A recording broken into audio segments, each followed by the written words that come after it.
viu ali um resultado de segundo turno também, entre o ex-presidente Luiz Inácio Lula da Silva e o presidente da República, Jair Bolsonaro, candidato à reeleição.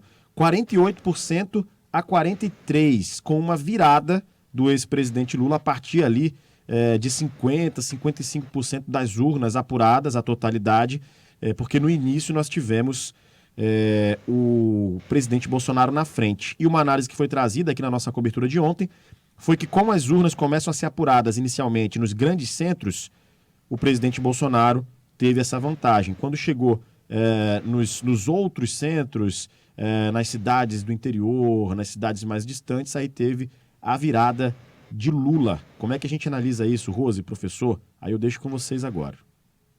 Aí eu vou fazer a minha participação com uma pergunta. Havia uma expectativa muito grande da esquerda e contextualizada nas redes sociais de uma possível vitória de Lula no primeiro turno. E há, de certa maneira, uma frustração por parte dessas pessoas, uma surpresa pelo desempenho também do presidente Bolsonaro. Muito embora, ontem, por exemplo, a gente tinha aqui um especialista em pesquisa, o professor Afran, ele disse, olha, nunca acreditei nessa vitória de primeiro turno. Aí há um outro dado que é preciso ser visto de forma mais ampla. Uma votação avantajada do Lula em relação a Bolsonaro, que está com a máquina e com uma série de outros problemas em relação ao seu governo. E o Lula sai na frente. O que a gente pode tirar desse resultado, professor? Há uma consolidada divisão do país e uma consolidada divisão também em relação às suas agendas conservadoras e progressistas. Qual é a leitura que a gente pode fazer da melhor pesquisa que tem, que é a pesquisa das urnas e que a gente teve acesso ontem? Rose, eu acho que há duas constatações incontornáveis desse primeiro turno das eleições presidenciais em particular, né? A primeira delas é que temos, de fato, no país, uma combinação muito forte entre bolsonarismo e o que a gente talvez possa chamar de antiprogressismo, né? Eu preferiria chamar assim do que identificar essa posição exclusivamente com um partido ou com, digamos, um lado, não é, do espectro político. Porque dentro desse quadro progressista, nós temos uma série de partidos vinculados ao centro, vinculados até à centro-direita, de certa forma, que defendem abertamente a democracia, ainda que haja distinção no modo de fazê-lo.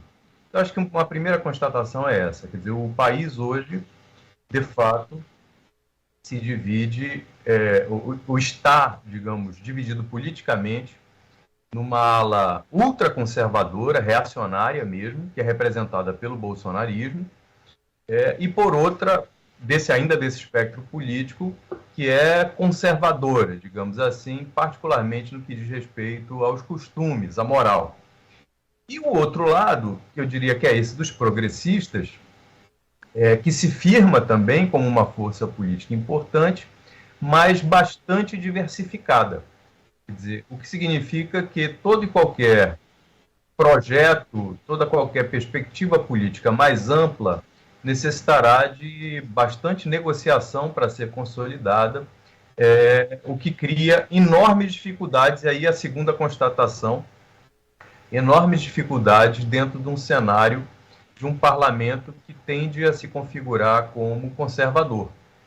Então nós teremos, não importa qual seja o resultado do pleito, nós temos um país dividido, mas não polarizado, digamos assim, dividido entre uma extrema-direita que se combina com setores conservadores muito renitentes e um setor de partidos, movimentos que vão, digamos assim, de um centro até uma esquerda mais radicalizada, associada ao progressismo, ou a pautas progressistas, tanto do ponto de vista dos costumes quanto da economia.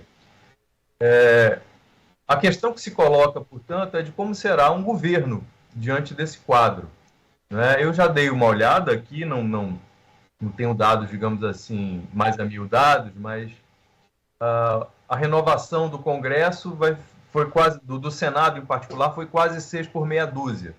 Né? Houve muita troca de pessoas, mas pessoas, as que entraram, de certa maneira, mantêm posições que já eram características das que saíram. Né? Então, ainda, no cômputo geral, parece que não houve grande mudança do ponto de vista político e ideológico na configuração do Senado. Resta saber como será nas câmaras, nas assembleias, né, melhor dizendo, e nos governos de Estado, para entender um pouco do que virá a ser a dinâmica do poder a partir de 2023, quer dizer, como serão feitas as articulações políticas, quais as principais pautas. Acho que Rosiane, ou na verdade o Rafael já antecipou temas, né, na primeira pergunta dele, e esses temas devem voltar agora no segundo turno das eleições. No caso da Amazônia, por exemplo, o tema do meio ambiente é decisivo, o tema dos povos originários é decisivo, o tema da política econômica para a região é decisivo e para o Amazonas não é diferente. Então, acredito que nós temos essas duas constatações, né, de um país, digamos assim, dividido em termos de ações políticas macro, né, e de também digamos assim, um recrudescimento ou uma afirmação de setores vinculados com a extrema-direita ou com o conservadorismo.